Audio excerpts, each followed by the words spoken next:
1665 मध्ये झाला पुरंदरचा तह। स्वराज्यातील 23 गडकोट गेले मुघलांच्या ताब्यातून। स्वराज्याची राजधानी असणाऱ्या राजगडात समोरील कोंढाण्याचाही त्यात समावेश। आग्र्याहून महाराज सुखरूप स्वराज्यात परतले आणि आपले गेलेले गडकोट पुन्हा स्वराज्यात आणू लागले। राजमाता जिजाऊंच्या डोळ्यात एकच इच्छा दिसत होती, कोंढाण्यावरील मुघली झेंडा उतरवून स्वराज्याच्या भगव्याचे निशाण डौलाने डोलत राहावे।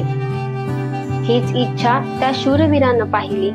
निधड्या छातीने समोर येऊन कोंढाणा घेण्याची तयारी दाखवली। आपली सारी निष्ठा त्या माऊलीच्या चरणाशी वाहिली आणि त्याच वेळी कोंढाण्याचा सिंहगड होण्याच्या प्रवासाला खऱ्या अर्थानं सुरुवात झाली।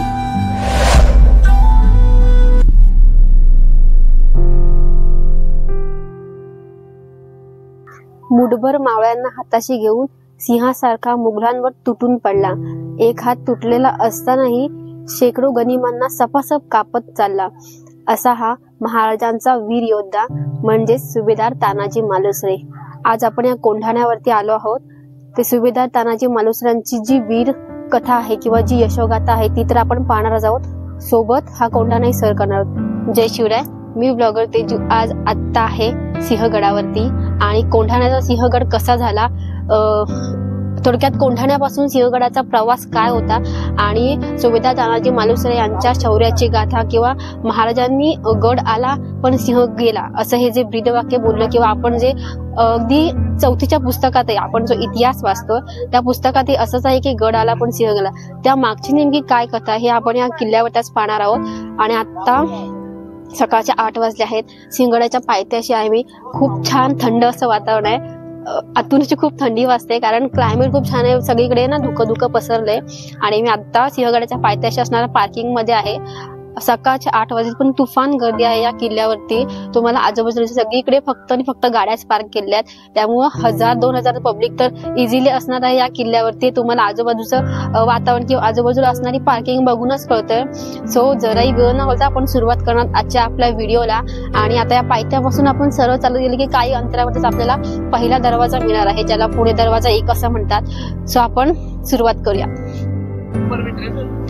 हा सिंहगडाच्या पायथ्याशी असणारा पार्किंग एरिया आहे आणि तुम्ही पार्किंग एरियाच्या उजव्या बाजूने सरळ पाहिलात तर इथे बघा मी इथे उभी आहे आणि हा पूर्ण पार्किंग एरिया। आणि त्यानंतर इथून जी वाट जाते ही फॉलो करत आपल्याला सिंहगडावरती जायचं आहे। काही स्टेप झाल्यानंतर आपल्याला जो पहिला दरवाजा मिळणार आहे ज्याला पुणे दरवाजा क्रमांक 1 असं म्हणतात।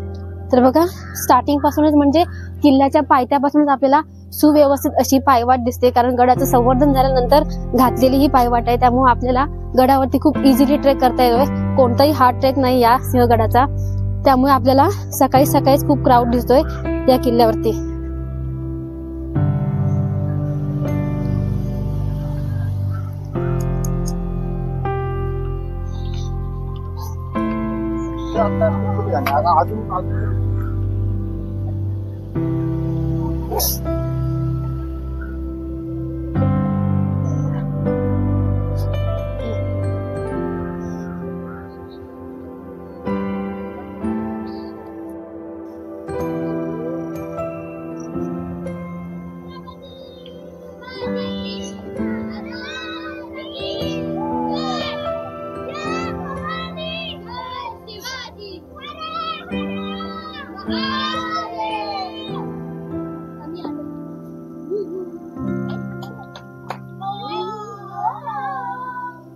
इथे बघा फक्त काही 10 ते 15 पावलं मी चालले आणि इथे बघा तुम्हाला एक बोट पाहायला मिळतो। या बोट वरती बघा गड घेऊन सिंह आला, सुभेदार नावजी बलकवडे।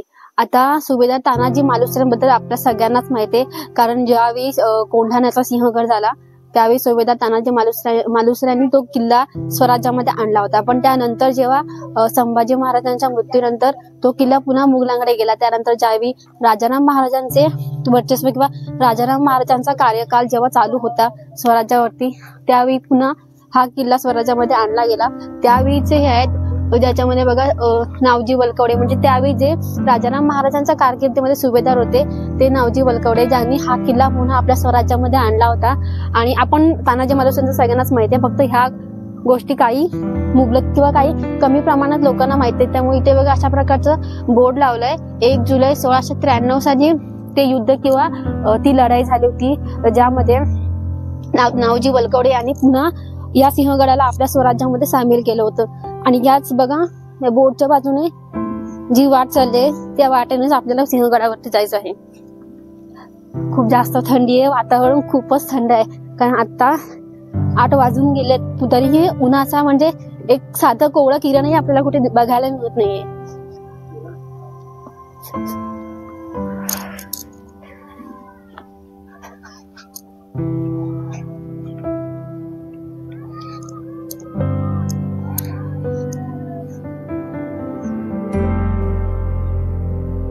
फक्त काही स्टेप चालल्यानंतर बघा आपण पहिल्या दरवाजापर्यंत आलोय.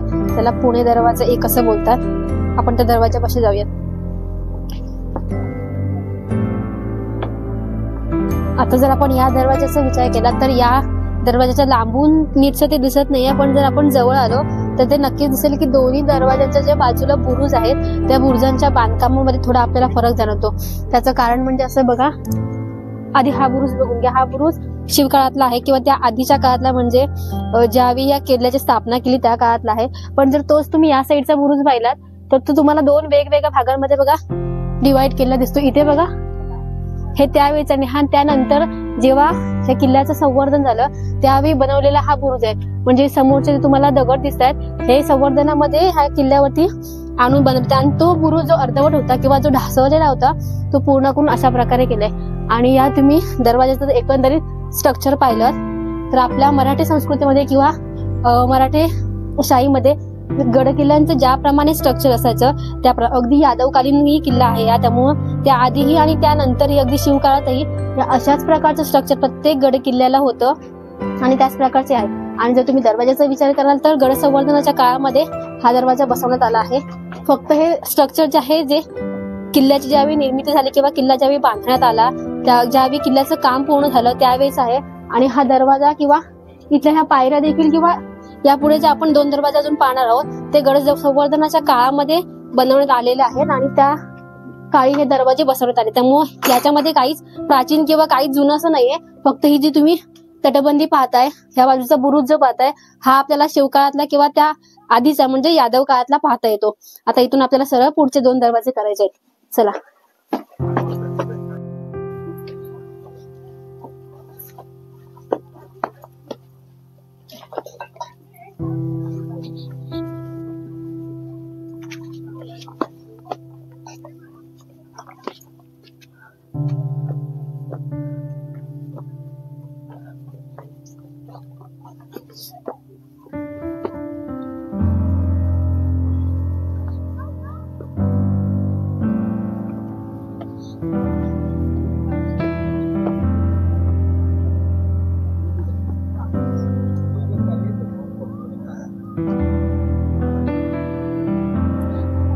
आता आपण पुढे दरवाजा क्रमांक 2 पाशी आलो. तिथेच बघा खाली आपल्याला एक मॅप दिसतोय.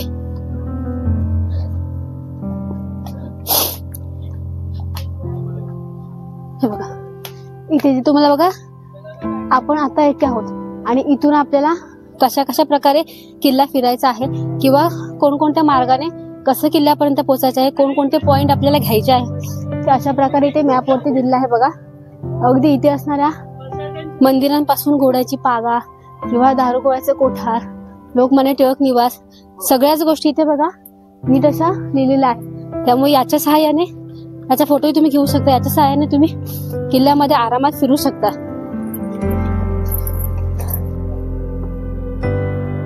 पहिला दरवाजा, मग दुसरा दरवाजा असे करत करत येऊन पोचतो आपण 3ऱ्या दरवाजापाशी.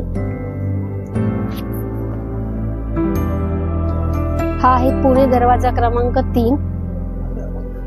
या दरवाजाचा जर आपण विचार केला तर बघा दरवाजा हा अगदीच यादवकालीन आहे असं दिसतंय आपल्याला. कारण त्या दरवाजाच्या वरती बघा कमलाकृती एक चिन्ह पाहायला मिळते. त्याच्या दोन्ही बाजूला तशाच प्रकारचे छोटी चिन्ह आहेत. आणि या दरवाजाच्या ज्या 2 बाजूला 2 बुरुज आहेत त्या बुरुजांवरती बाहेरच्या बाजूने कोरले गेलेले 2 शरभ शिल्प आहेत. ते तुम्हाला मी जवळून दाखवते. एक या बाजूला आहे, एक त्या बाजूला आहे.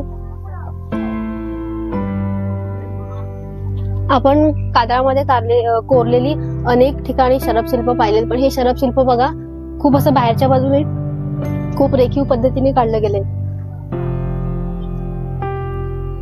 हा इथे पुणे दरवाजा क्रमांक 3. तिथून सरळ आल्यानंतर बघा उजव्या बाजूला इकडे आपल्याला या बाजूला जायचंय. उजव्या बाजूला इथे बघा असं लिहिलेलं आहे किल्ले सिंहगड तोफखाना. तर सिंहगडावरचा त्यावेळीचा तोफखाना आपल्याला आता बघायचा आहे. कशा प्रकारे स्ट्रक्चर होत असेल त्या तोफखान्याचं आपण बघूया.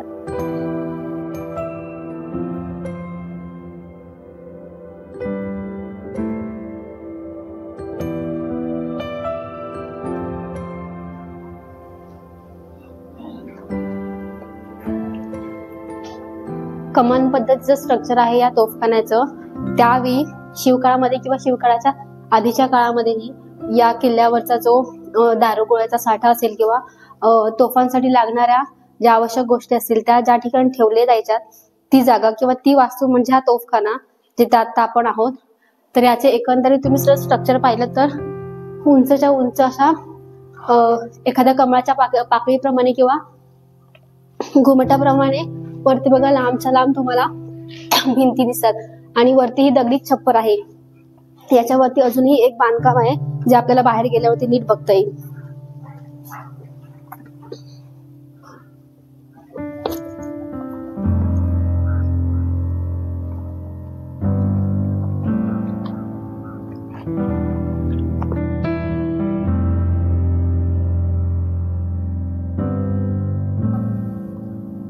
हे तोफगोळ्याचं कोठार आणि इथूनच आपल्याला पुन्हा जायचं आहे तिथे जिथे आपण सुरुवातीला आलो होतो, म्हणजे पुणे दरवाजा क्रमांक 3 वरून. पण त्याआधी बघा इथे अशा प्रकारची इथे तर नीट वाट आहे. तिकडे बघा तुम्हाला कादळामध्ये कोरलेल्या पायऱ्या दिसत आहेत, जुन्याच पायऱ्या दिसत आहेत त्या. तर तिथे वरती काय आपण जाऊन बघूयात.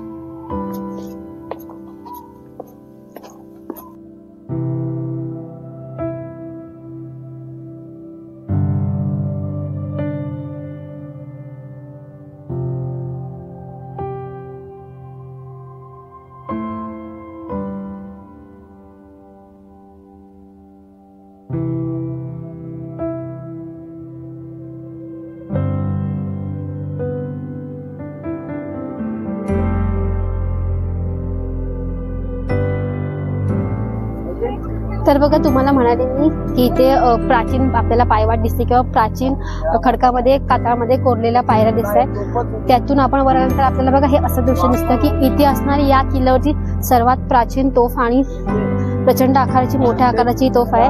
तर बघा ही अशा परफेक्ट लोकेशन वरती ठेवण्यात आली आहे. आता ते परफेक्ट लोकेशन म्हणजे कसं ते तुम्हाला आधी सांगते. ही तोफ बघा, त्या तोफेचं हे तोंड आहे आणि हे तोंड ज्या दिशेने आहे तो परिसर बघून घ्या.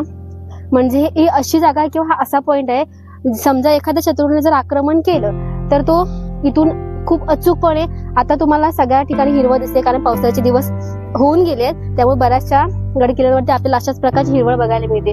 तर हा जो परिसर आहे इथे ज्यावेळी शत्रू आक्रमण करतो किंवा युद्ध काळ चालू असतो, गडाला वेढा दिलेला असतो, त्यावेळी इथला शत्रू या बाजूने खूप इझिली खूप सहजपणे टिपता येतो आणि मग एका वेळी हजारो शत्रूंवरती एकसाथ आक्रमण ज्या गोष्टीने केलं जायचं ती म्हणजे तोफ. आणि या तोफेच्या तोंडी बघा इथे दारू बारूद सगळं भरलं जायचं, त्याच्या आतमध्ये गोळा टाकला जायचा. आणि तिकडे या बाजूला तुम्हाला दाखवते मी, त्या इथे बघा प्रत्येक गड किल्ल्यावरती आपण ज्या तोफा पाहतो त्याच्यामध्ये आपल्याला एक छिद्र पाहायला मिळतं, एक होल असतो, तो हा इथे असतो. आता या तोफेमध्ये होल नाहीये, याच्यामध्ये आहे ती नाल आहे. ती का आहे ते तुम्हाला सांगते मी. तर बघा या इथे होल असतो, इथे वाट टाकून पेटवले जाते आणि त्यानंतर समोर जे काही शत्रू असतील किंवा जे काही गनिम असतील त्यांच्यावरती एकाच वेळी हजारो शेकडो शत्रूंना मारण्याचं जे युद्ध कौशल्य होतं ते तोफा करायच्यात. आता तुम्हाला सांगते हा नाल, याला नाल म्हणतात. तर याचं काम काय, एवढी मोठी भल्या मोठ्या आकाराची दिसणारी ही तोफ फक्त एवढ्याशा छोट्याशा नालेने कायमची निकामी होते. तर ती कशी, हा इथे जो होल असतो या होलातून वात वर येते आणि ती वात पेटवल्यानंतर पुढे जो ठासून भरला दारू गोळा असतो किंवा जी बारूद असते ती खूप फोर्सने इथे आग पेटवल्यानंतर पुढे निघून जायची. मग त्यातला जो गोळा असेल तो गनिमांवरती पडायचा. आणि मग जर हा इथे होलच नसेल तर ती वात पेटवली कशी जाईल. आणि ही अशी गोष्ट आहे ना, एकदा ठोकली की पुन्हा काढता येत नाही. आणि आता जी आपण ही तोफ पाहतो ही निकामी तोफ आहे, कारण या तोफेचा कोणी वापर करू शकत नाही. त्यासाठीच कदाचित ही नाल त्यामध्ये घातली गेली असेल आणि ह्या एवढ्याशा नालेने ही एवढी मोठी दिसणारी तोफ कायमची निकामी होते. तर अशा प्रकारे ही इथे आपल्याला बघायला मिळते. आपण बऱ्याचशा गड किल्ल्यांवरती तोफा पाहिल्यात, पण त्या तोफांना इथे आपल्याला होल बघायला मिळतो, याला बघायला मिळत नाही. खरं तर ते चांगलंच आहे, कारण आपल्याला ही एक गोष्ट समजली की नाल ठोकल्याने तोफ कशा प्रकारे निकामी केली जाते. आणि आता इथून बघा आपण सरळ त्या बाजूने आलोय, म्हणजे ज्या ठिकाणी तोफगोळ्याचं कोठार आहे तिथून आपण सरळ वरती आलो. आणि इथून आता आपल्याला वरती जायचं नाही, तर पुन्हा ज्या वाटेने आपण आलोय त्याच वाटेने आपल्याला परत जायचंय. कारण इतर असणाऱ्या जसं की या गड किल्ल्यांवरती असणारी मंदिर असतील, अगदी सुभेदार तानाजी मालुसरे यांची समाधी असेल किंवा टिळक निवास असेल, हे सगळं आपल्याला वरती पाहायला मिळणार आहे. त्यामुळे आता आपण ज्या वाटेने आलोय म्हणजेच पुणे दरवाजा क्रमांक 3 तिथपर्यंत आपण जाणार आहोत आणि तिथून पुन्हा आपल्या प्रवासाला सुरुवात करणार आहोत. तर बघा आपण ज्या तोफगोळ्याच्या कोठारापासून सुरुवात केली होती तिथून तोफ पाहून आपण पुन्हा त्याच ठिकाणी आलोय. आणि ते बघा मागे तुम्हाला एक बोर्ड लिहिला दिसतो ज्यामध्ये लिहिले घोड्याची पागा. तर आता ऍक्च्युअली ही घोड्याची पागा आहे की खामटाका आहे ते आपण आज जाऊनच बघूयात.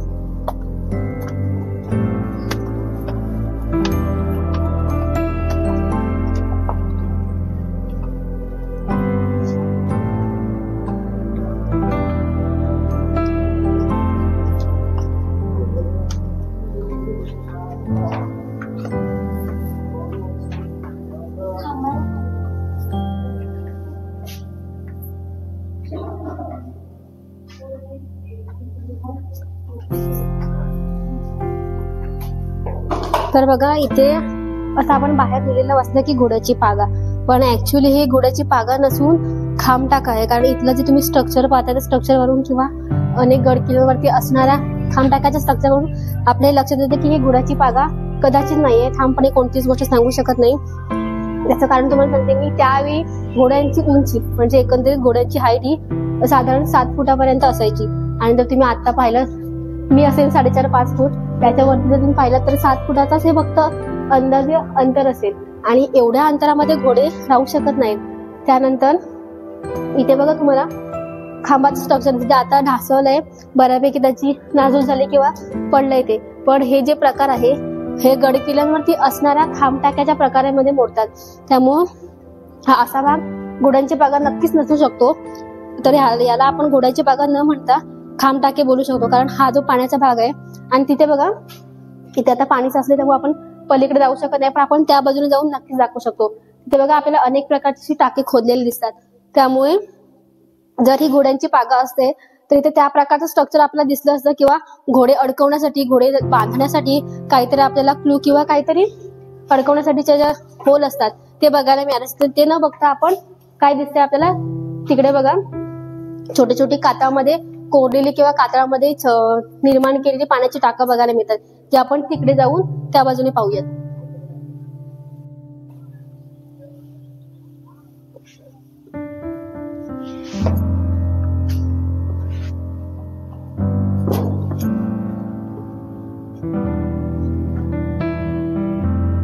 अगदी स्वच्छ नितळ असं पाणी इथे आपल्याला पाहायला मिळते.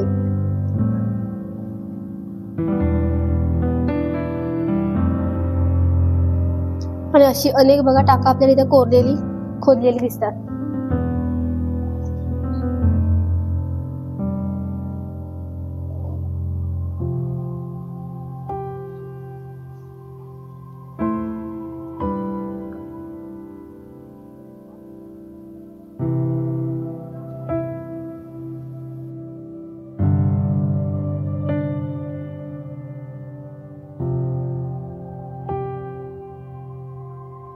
घोड्याची पागा असलेल्या वाटेने सरळ येताना आपल्याला अनेक खाण्यापिण्याच्या गोष्टी दिसतात.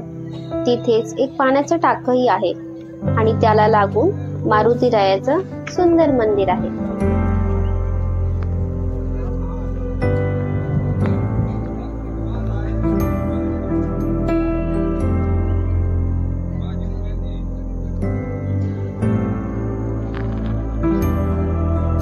आता बघा आपण जर या बाजूने गेलो, कारण आपण घोड्याची पागा बघून सरळ वर आलोय. एकच रोड आहे त्यामुळे इकडे तिकडे कुठे जाण्याची गरजच नाही.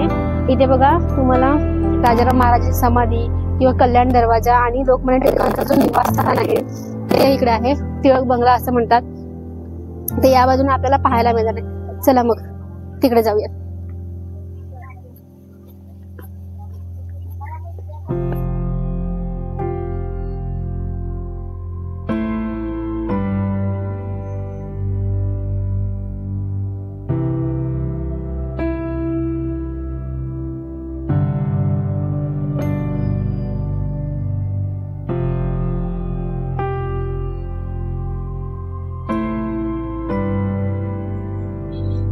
टिळक निवास. लोकमान्य टिळक यांच्या जीवनातील प्रवासामध्ये अनेक वर्षे त्यांनी या घरात घालवली. लोकमान्य टिळक व महात्मा गांधी यांची एक भेट याच घरी झाली होती.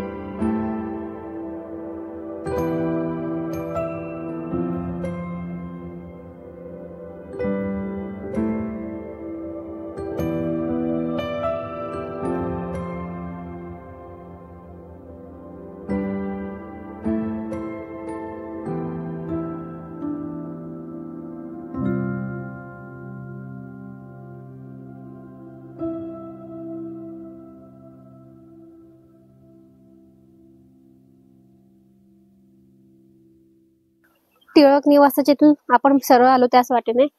इथे बघा अशा प्रकारे छत्रपती राजाराम महाराज समाधी, त्या बाजूने आपण समाधीकडे जाणार आहोत.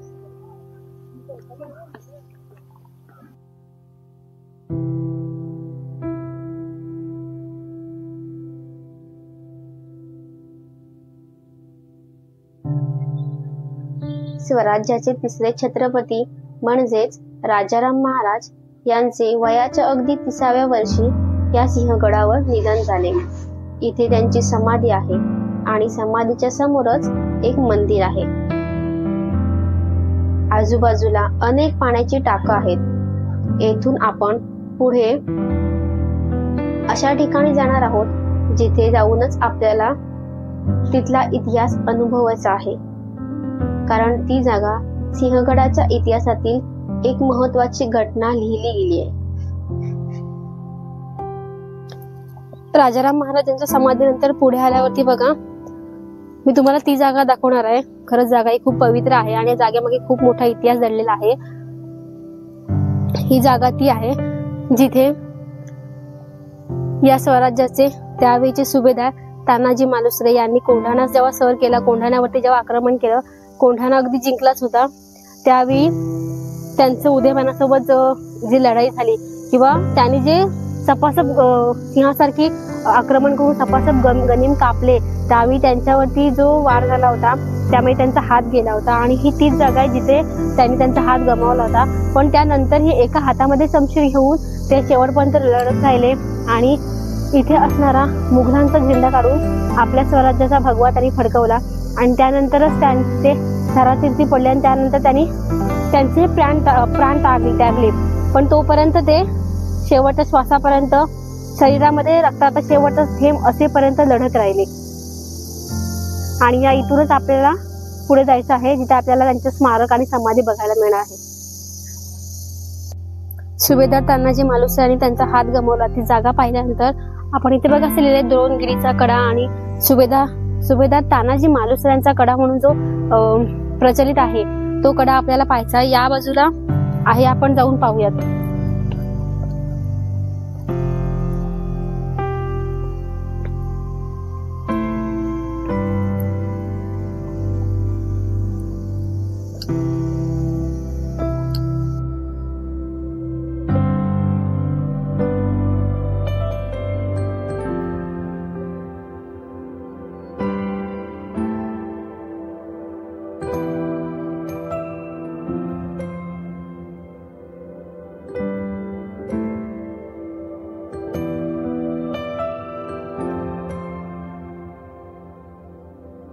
तर बघा हा इथे असा बोर्ड आहे आणि हा इथे असा तानाजी कडा आहे, ज्या कड्यावरून ज्याला पूर्वी द्रोणगिरीचा कडा असं म्हणायचे. आणि तानाजी मालुसरे यांनी ज्यावेळी कोंढाणा घेतला त्यावेळी त्या कड्यावरून ते वर आले होते आणि म्हणून त्याला तानाजी कडा असं बोलतात. पण तो इथून आपल्याला नीटसा दिसणार नाही. त्या बाजूला जाऊन मी तुम्हाला नीट दाखवते की तो नेमका बाहेरच्या बाजूने आपल्याला कसा दिसतोय ते. तर बघा तो तिथे आहे तानाजी कडा, जो तिथून आपल्याला नीट असं बघायला मिळत नाही. पण या लोकेशनला आल्यावरती आता हे लोकेशन कल्याण दरवाजाकडे जाणार आहे.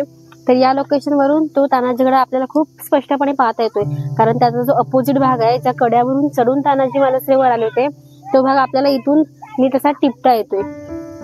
अगदी काळ खडक दिसते तुम्हाला आणि उभा कडा आहे आणि हाच कडा चढून त्यावेळी तानाजी मालुसरे आत येऊन त्यांनी कल्याण दरवाजा उघडला होता आणि त्या बाजूने आपले मावळे आतमध्ये आले होते आणि अशा प्रकारे कोंढाणा जिंकला होता. तर आता आपल्याला हा तानाजी कडा पाहून झालेला आहे. इथून सरळ जी पायवाट आहे, त्या पायवाटेने आपल्याला कल्याण दरवाजापर्यंत जायचंय.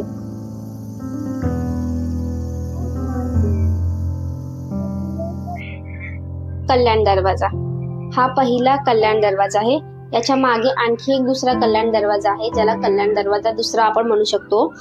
हा तोच कल्याण दरवाजा आहे जो उघडून नरवीर तानाजी मालुसरे यांनी आपल्या मावळ्यांना आत घेतलं होतं. ज्यावेळी कोंढाण्याचे युद्ध किंवा कोंढाण्याची लढाई चालू होती, त्यावेळी आपले महाराजही स्वतः याच दरवाजाने गडावरती प्रवेश केला जाणे, असं आपण इतिहासामध्ये वाचलंय किंवा ऐकलं आहे की महाराज स्वतः 3 वेळा याच कल्याण दरवाजा मार्गे आपल्या सिंहगडावरती आले होते. तर तो हाच दरवाजा आहे. अतिशय भक्कम अशा सुस्थितीमध्ये आपल्याला आजही पाहायला मिळतोय हा कल्याण दरवाजा. आणि गडाच्या पायथ्याशी असणारं कल्याण गाव, त्या गावातून जी वाट गडाकडे येते त्याच वाटेवरती हा दरवाजा आहे, म्हणून याला आपण कल्याण दरवाजा असे म्हणतो. याच्या मागचा दरवाजा पाहून आपल्याला थेट त्याच बाजूने वर जायचं आहे.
कल्याण दरवाजातून वर आल्यावर डाव्या बाजूने आपण जर वरच्या बाजूला गेलो, म्हणजे ज्या बाजूला झुंजार बुरुज वगैरे आहे त्या बाजूला, तर तिथे आपल्याला 4 अशा प्रकारचे दगड रचलेले किंवा ठेवलेले दिसतात.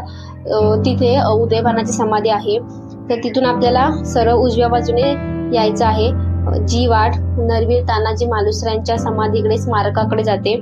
सो आपल्याला त्या बाजूने आता जायचं आहे, कारण या पूर्ण गड भ्रमंतीचा लास्ट पॉइंट किंवा लास्ट शेवटचा टप्पा आपला तो असणार आहे. तो म्हणजे नरवीर सुभेदार तानाजी मालुसरे यांचे स्मारक व समाधी. आता आपण तिथे जाणार आहोत. जाताना आपल्याला वाटेमध्ये अमृतेश्वराचं प्राचीन मंदिर लागणार आहे. ते मंदिर पाहून आपण मग समाधी स्थळाकडे, स्मारकाकडे जाणार आहोत.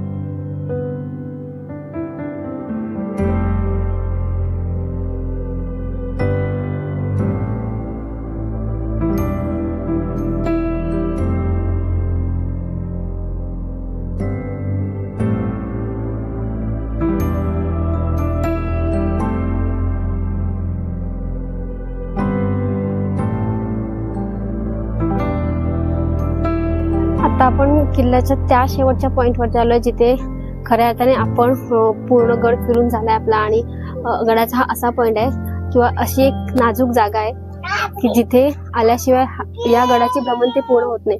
जिथे मागे बघा तुम्हाला काही छायाचित्र रेखाटलेले दिसतात, ज्यामध्ये नरवीर तानाजी, मला बोलायला पण थोडं वेगळं हे होतंय, तानाजी मालुसरे यांनी ज्यावेळी आपल्या मुखातून उद्गार काढले, जसं की ते एक वाक्य झाले किंवा आपण जे आख्यायिका म्हणू शकतो की अशा प्रकारे होते. आधी लगीन कोंढाण्याचं मग माझ्या रायबाचं, तो प्रसंग हा इथे असा दाखवलाय. त्यानंतर ज्यावेळी तानाजी धारातीर्थी पडले तो प्रसंग, या कोंढाण्यावरची त्यांची झालेली लढाई, असं सगळे प्रसंगाचं एक प्रसंग वर्णन त्या इथे अशा प्रकारे दाखवलंय. आणि त्याच्याबरोबर अपोजिट साईडला जर आपण पाहिलं तर इथे त्यावेळेच्या ज्या काही युद्धकला आत्मसात केल्या किंवा जे काही मैदानी खेळ खेळले जायचे, ज्या युद्ध, जसे की आता इथे तलवारबाजी आहे, तिथे भाला आहे, तिथे बघा बाण मारताना दाखवलं आहे, इथे दानपट्टा आहे, दानपट्टा आहे, इथे गोफण आहे बघा, म्हणजे एका गोफणीमध्ये दगड गोल फिरवून मारला जायचा, ते गोफण आहे. इकडे तलवारबाजी आहे आणि तिकडे बघा बंदुकीच्या सहाय्याने कशा प्रकारे नेम धरला जायचा, ते सगळ्या गोष्टी आहेत. आणि तिथून जर आपण सरळ इकडे पुढे आलो,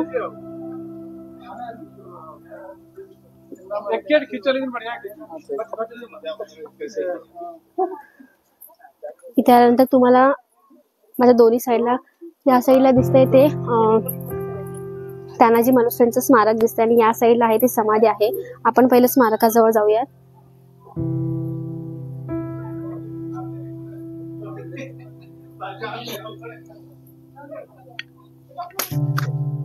हे नरवीर सुभेदार तानाजी मालुसरे यांचं स्मारक आहे. या बाजूला इकडे समाधी आहे, आपण समाधी पाहून घेऊयात.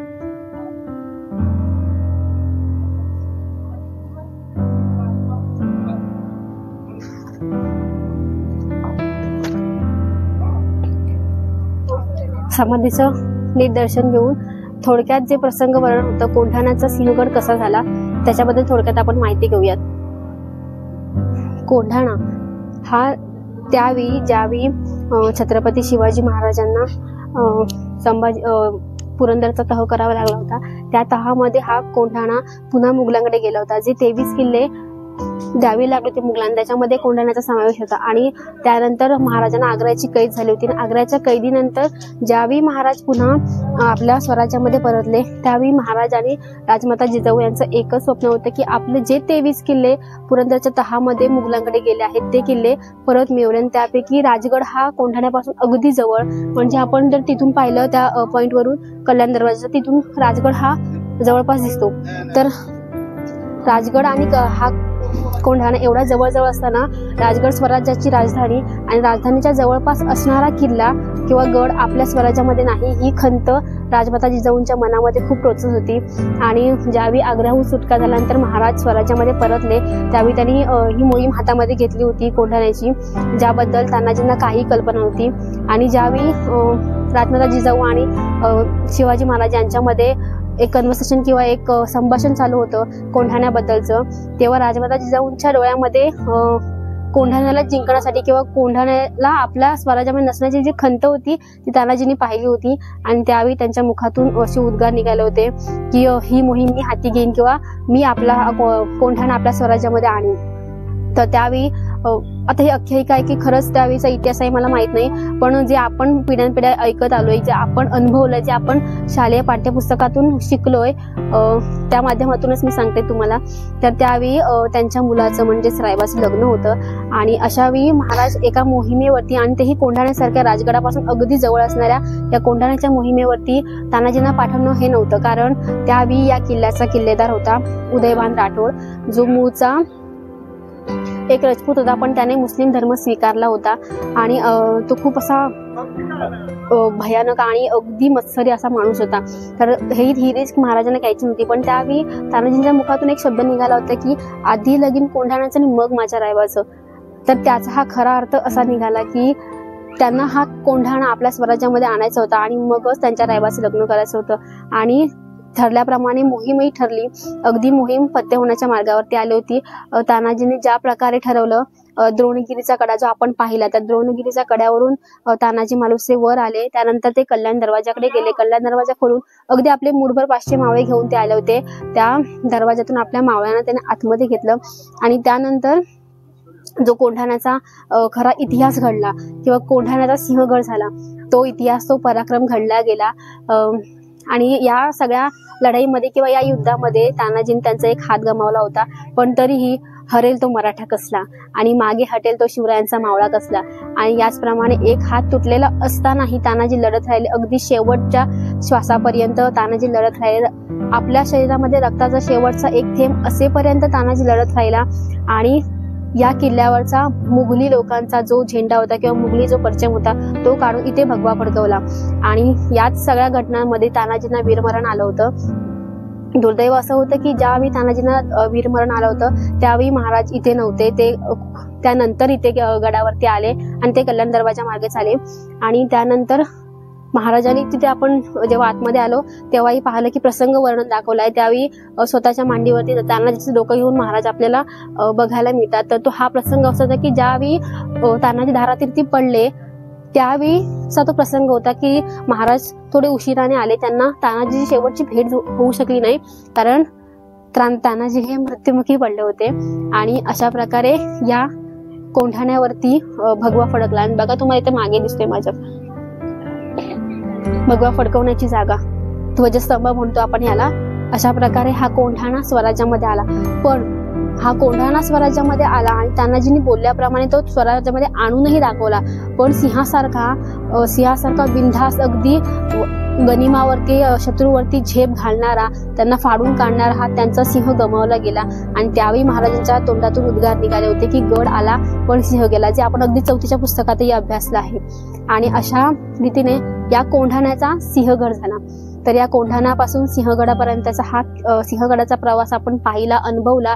इथल्या बारीक बारीक गोष्टींचे बारकावे पाहिले. तुम्हाला कसं वाटलं मला कमेंट करून नक्की सांगा. व्हिडिओ आवडला असेल तर लाईक करा, शेअर करा, चॅनलला सबस्क्राईब करायला अजिबात विसरू नका. आणि यानंतरची आपली उद्याची मोहीम असणार आहे हे किल्ले राजगड. सो राजगडावर जाण्यासाठी तयार असा. जय शिवराय.